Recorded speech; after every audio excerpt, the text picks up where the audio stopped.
Dimona का क्या हाल किया ईरान ने, वो दुनिया ने देख लिया, मैंने दिखा दिया। अब आइए उसके आगे की बात करते हैं। ईरान ने डिमोना के हमले के ठीक बाद इजराइल का एक शहर है अराद, ARAD, अराद, वहां पर अपनी बैलिस्टिक मिसाइल दागी, जो मिनट से पहले, पलक झपकने से पहले धड़ाम धुड़ूम धुड़िश करके अराद के इलाके में गिरी। तबाही क्या मची, कुछ फोटो पहले आप देखिए, और मैं जरा फुल स्क्रीन करके दिखा रहा हूं आपको, ताकि आप तबाही के मंजर को सुकून से देखें। ये इजराइल है हजरात, ये गाजा नहीं है। ये बात अलग है कि ईरान गाजा का बदला इजराइल से ले रहा है। इजराइल का टॉप सिक्योर्ड शहर अराद, जहां आज तक मिसाइल नहीं पहुंच रही थी, वहां पलक झपकने से पहले ईरान की मिसाइल पहुंच गई। और अराद के शहर में जब ये मिसाइल गिरी तो आप इन बिल्डिंगों की हालत देख सकते हैं, और आपको हैरत होगी कि ईरान की सिर्फ एक मिसाइल अराद में गिरी थी।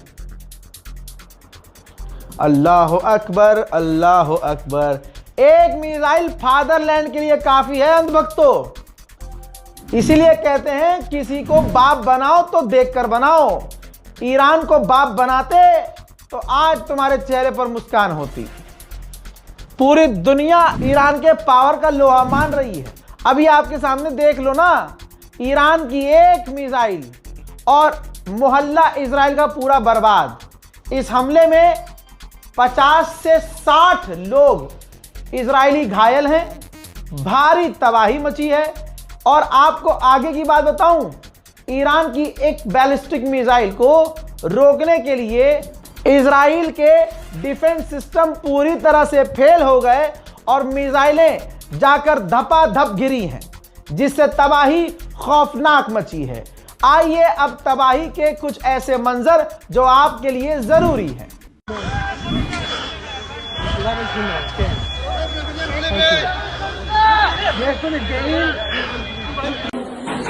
זה הרס באחד הדירות. הרס באחד הדירות פה. למעלה יש פצועים חבל על הזמן.